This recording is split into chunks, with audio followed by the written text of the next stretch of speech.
I want to start off where I left off on my last video post, which was about when Jesus met the Samaritan woman at Jacob's well. And Jesus said to her that if she knew who was talking to her, she would ask him for living water. So that's where I would like to continue from living water. The Bible teaches us about God's living water and its benefits as far back as Genesis, where it and we as humans all began. Genesis 26:12 to 19 tells us about Isaac, the promised son of Abraham, and how God blessed him with wealth. His wealth came from the wells that his father Abraham's servants had dug. Isaac had many cattle and sheep that made him wealthy, and it all came about because of access to water.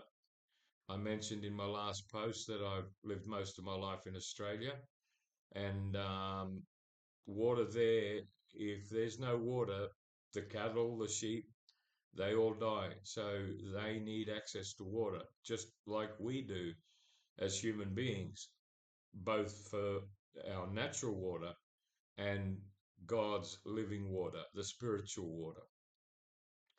In Genesis 21:14 to 20, we learn about the case of Hagar and her son.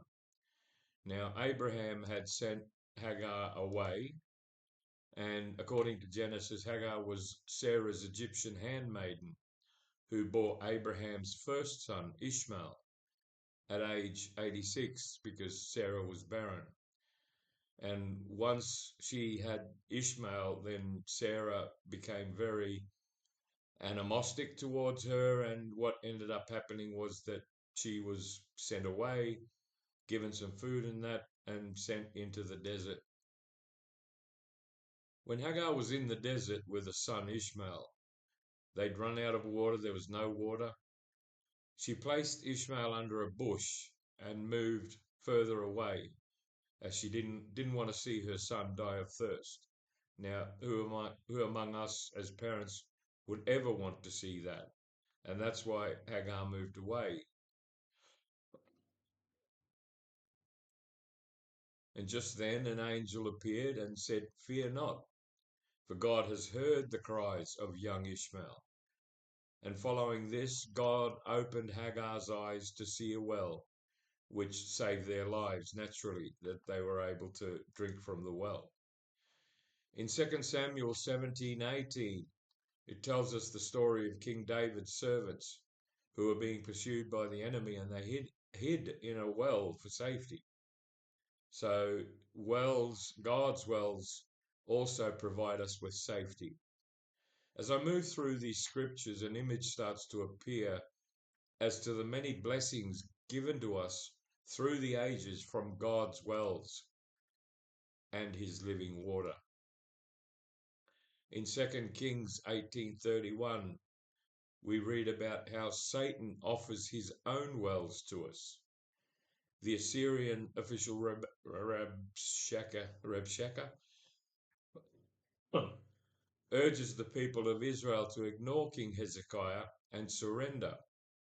Now, he promises that if they make peace and come out, they will live in comfort, eating from their own vineyards and drinking from their own wells. This was clearly a psychological tactic to force a surrender by the people of Israel. Satan will use every means and methods he can come up with to lure us into decisions that take us away from God's living water wells. Don't be tempted by his offers. Ezekiel 47:1 to 12. Ezekiel's vision describes a vision of a life-giving river flowing eastward from the temple, transforming the Dead Sea from stagnant to fresh water.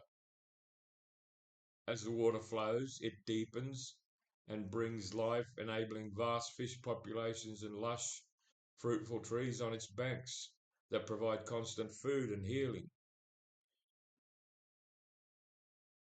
Jeremiah 17:13 declares God as the hope of Israel and the fountain of living water, warning that those who abandon him, it highlights the consequences of turning away from divine source.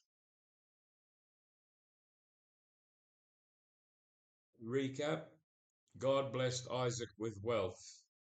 Hagar's eyes were opened to see a well, saving the lives of not only herself, but her young son Ishmael. King David's servants hid in a well for safety. Ezekiel saw the waters flow and it deepened and brought life. We need to drink God's living water every day. If you don't know where to find God's living water, all you have to do is ask Jesus for it. He will fill you with it, and that you will never thirst again. God bless you all.